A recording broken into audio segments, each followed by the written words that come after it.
Bonjour à tous, je suis ravie de vous retrouver dans l'émission Contact. Focus cette semaine sur les véhicules qui circulent sur rail, les trains et les trams. Dans les deux cas, ces véhicules sont prioritaires. Explication.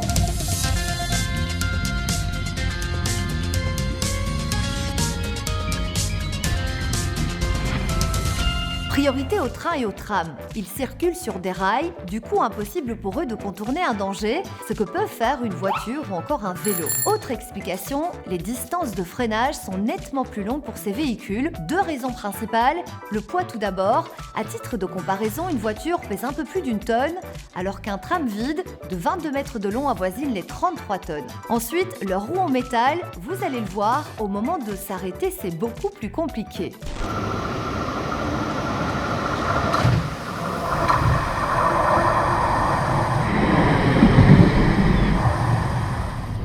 La distance de freinage d'un tram est spectaculairement plus longue qu'une voiture. Comment est-ce qu'on peut l'expliquer ? Tout simplement le fait que les roues du tram sont en métal, le rail est également en métal et les deux ensemble font que la distance de freinage est très très longue.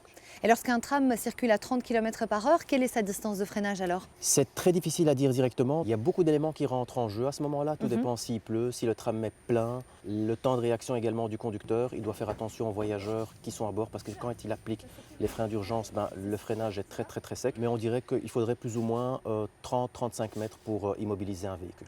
Pour toutes ces raisons, les véhicules sur rail ne sont donc pas soumis au code de la route. Les trams ne doivent pas céder la fameuse priorité de droite aux voitures, ils bénéficient toujours de la priorité. Pour les automobilistes, levez le pied à l'approche d'une ligne de tram et évitez aussi de vous stationner sur les rails. Enfin, pour les piétons, attention de ne pas vous faire surprendre.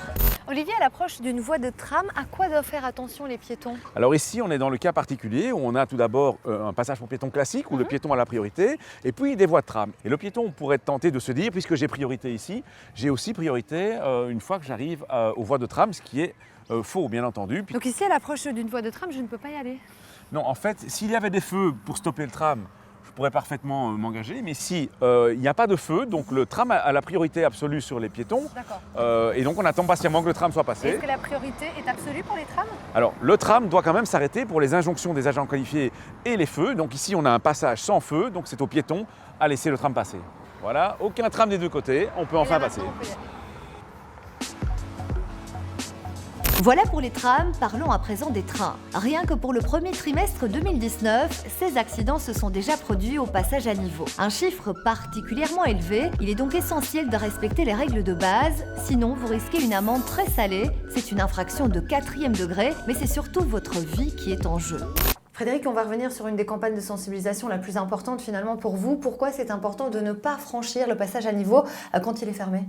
C'est important parce que les comportements ne changent pas. Encore 9 morts l'an dernier, 9 morts l'année précédente. Et ce qu'on voulait au travers de cette campagne, c'est illustrer l'extrême violence du choc entre une locomotive qui roule ici à 75 km/h et la voiture. Et les capteurs qu'on a mis sur les mannequins à l'intérieur de la voiture révèlent que le corps encaisse jusqu'à à ce moment-là 60 G. Il faut savoir qu'un pilote de chasse bien entraîné encaisse 9 G ici, c'est 60 fois le poids du corps. Et on imagine au moment de l'impact, même si on n'est pas directement en contact avec le train, mais un des occupants, si sa tête vient à heurter le montant ou la vitre de la voiture, l'issue est forcément létale avec de telles forces. En résumé, les trams et les trains sont prioritaires car ils sont sur rail. Impossible pour eux de contourner un obstacle et leur distance de freinage est au minimum 2 fois plus importante que celle d'une voiture. Il faut donc toujours rester vigilant. Aux abords des passages à niveau, attendez que les barrières soient entièrement relevées et que les feux soient blancs pour les franchir. Patience et prudence, c'est pour votre sécurité. Si vous avez des questions, contactez-nous sur les réseaux sociaux. À la semaine prochaine et d'ici là, bonne route!